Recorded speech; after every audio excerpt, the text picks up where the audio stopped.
Oh, FrSky does have a new product and a new operating system for this new radio controller. Let me just pull it out of the box. So this is the new FrSky Tandem X20 in all of its beauty. This is sort of right below the Horus line, the most expensive line of FrSky products. So it's listed for 280 to 360 euros, depending on the version, and it's between 330 and 430 US dollars, therefore. Almost twice the price of the cheapest version of the Tango 2 I'm currently using. So this is really sort of a premium product I'm holding in my hands right here. And full disclaimer, this is obviously a sponsored video. FrSky did send me this early production model, but I did not get any additional money to do the review. But obviously this here is a free sample provided by FrSky, and the links in the description obviously are affiliate links, just so you know. So this video really is about my first impression and the unboxing. So let's get the unboxing out of the way. This is the box. There's nothing inside except the radio controller, a bunch of stickers, and you do get a pretty decent strap, sort of fake leather strap for it, which is needed because it's actually quite heavy. So that's in the box, nice carry case that comes with it. Alright, so what was my first impression? Well, first of all, oh, this is pretty heavy. This is heavier than my QX7 was back in the day. And wow, this looks good. I mean, the manufacturing quality on this is absolutely impressive. This really looks like a professional tool. I mean, honestly, it sort of makes my Tango look like a plastic toy right next to it, although this is also very high quality. But this really looks, let's say, professional and cool. A little issue I had when I turned it on for the first time: no SD card. Alright, so it's a $400 controller, and the FrSky doesn't include an SD card. I hope in the production version they will throw in a cheap SD card. I mean, because that's a bit annoying. In that price class, I think I should be able to just power that thing on and be able to run it, but that's only my opinion. Alright, now back to the first impression with an SD card. You put an SD card in there. Ta-da! It's got a really nice color LCD screen, and this is all touchscreen, so you can navigate through all the menus just by touching on it. Really cool, really cool. And I mean, it feels huge. First impression was, wow, that thing is huge. The stick travel is pretty big, so honestly, while pinching, it's almost a bit too much, but these gimbals just feel absolutely great. This is, I mean, the overall quality of this thing. Let's zoom in a bit on the details. I mean, just look at the slider here. We have the trim buttons. This is machined aluminum gimbals, everything here. Even these switches, these are not the same you usually have on your QX7. These are more high quality. These feel completely different. So the whole thing has sort of a wow effect if you pull it out. So if you want to impress your friends and family, this is what you need. But to me, after the first impression, there is sort of an elephant in the room. And I do not think that this product is really targeted at people that only fly FPV. It's only my personal opinion, but honestly, all those features and buttons and the touchscreen, for me personally, they are almost useless for what I do. All I need is 3 switches, one for return to home, one for the buzzer and turtle mode, and one to arm. That's all I use personally. And this to me is more meant for people that are flying also, or maybe also flying RC planes and helicopters, where these features really make sense and the screen makes sense, because I mean, I have all the info I need in my goggle. I cannot see this screen anyway, and I don't need to do that much model setup and just copying the same model every time. I have a new quad, so honestly, not really useful for me and for people that only fly FPV. But I will be able to give this a proper review in the coming month, because what I had on my bucket list for this summer anyway was to learn how to fly an RC plane line of sight. So what I got to do is this here. So this is the Eachine Razor.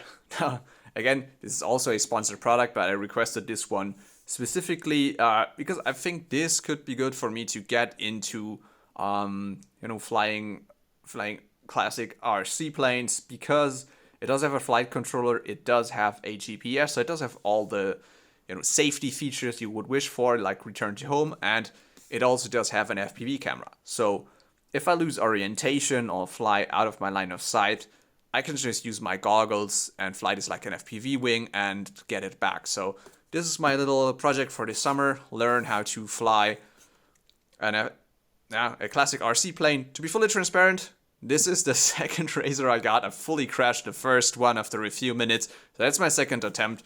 But, now with this new radio, I'm really sure it will work out. But I'll keep you updated on that. And let's see if I can actually manage to properly fly the second Eachine Razor, or if I will crash this one too.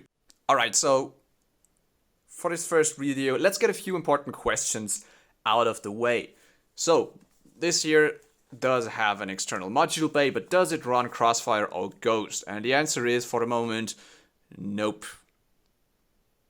This is in a menu, the list of compatible modules that it supports now, and as you can see, all the R9 stuff, HD Light, all the FrSky stuff, it doesn't support Crossfire and Ghost for the moment.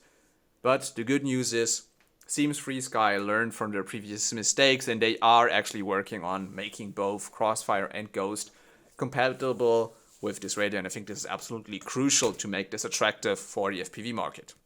Alright, so next question, what are the receivers that are compatible with the internal modules? And here, first of all, we have to talk about which internal module you mean, because it does have two.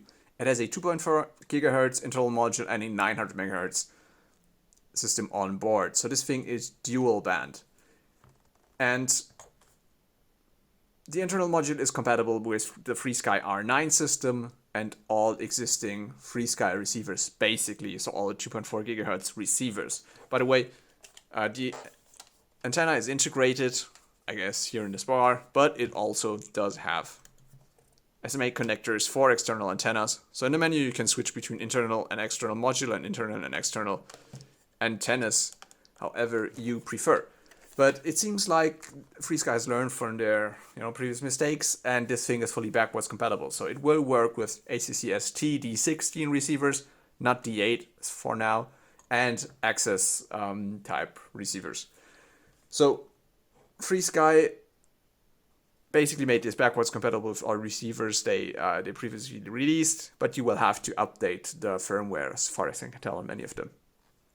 So they are also launching a new range of receivers, which will be called Archer. They are also dual band, at least some of them apparently, which best case scenario is that those will combine the advantage of both 900 megahertz and 2.4 gigahertz, so low latency when you're close by, and high range if you really need it. I guess the RX version, you can see in the bottom right corner that I'm showing now, is specifically designed for FPV quads. Seems to have two antennas, so probably it's a sort of diversity receiver that can switch between 900 megahertz and 2.4 gigahertz. So, one more interesting feature is the new operating system, Ethos, or ETHOS, no idea. Let's just call it Ethos. So, FrSky introduces with this radio a fully new operating system, which is obviously way more graphical than OpenTX, and my first impression is actually really positive. Setting up models and everything with the touch screen is just very intuitive. It's something you're sort of, that is more something you would expect in the age of smartphones we have today. You can, it's just really intuitive, you're just touch screening your way through this. And I really like this. My first impression is very positive. I still remember how I had to set up my old QX7 when I was a total noob. It was the first OpenTX radio I had to set up, and I couldn't do anything without following a YouTube tutorial step by step. I think this is a step forward in terms of usability and beginner friendliness, although the pricing of this controller obviously isn't beginner friendly. This is much more usable than OpenTX was previously on the older FrSky models. Okay, so next question, what sort of battery does it use? Now, it does come with a battery. It doesn't come with an SD card, but at least, come on, at least it does come with a battery. This seems to be a 4000 milliamp hour 2S, so it's included. That is pretty good. As far as I know, it also has USB charging. So this is all fine. Okay, last topic, the HD video system. Probably you think, what the hell is he talking about? But this does come in 3 versions. This is the X20, the standard version, then there is the X20S, which does have, I think it does have improved gimbals.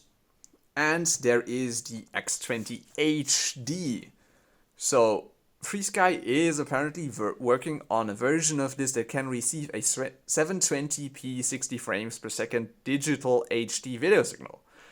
Now, there are only very few information out there, and I do not want to spread any rumors, but so far we know that there will be this HD version, that it will receive a digital HD signal, 720p 60 frames per second. That's what it says in the product description. And it will be possible to connect it to your goggles. We don't know how the cameras will look and the transmitters, if it will be something similar to a Vista, no idea. But let's see what they will come up with. I mean, doesn't hurt if DJI gets a bit of competition in the digital FPV video transmission market. Alright, so overall conclusion. At first glance, this looks really, really good. Especially the manufacturing quality of this is quite impressive. But FrSky will have to deliver when it comes to compatibility with Crossfire and Ghost to be attractive for the FPV market. And, but honestly, overall, I think this is not really made for the FPV market. This is more made for people that do not only fly FPV quads, but also do fly helicopters and are seaplanes. Alright guys, hope you found this interesting and useful, and stay tuned for more in-depth reviews of the FrSky Tandem X20.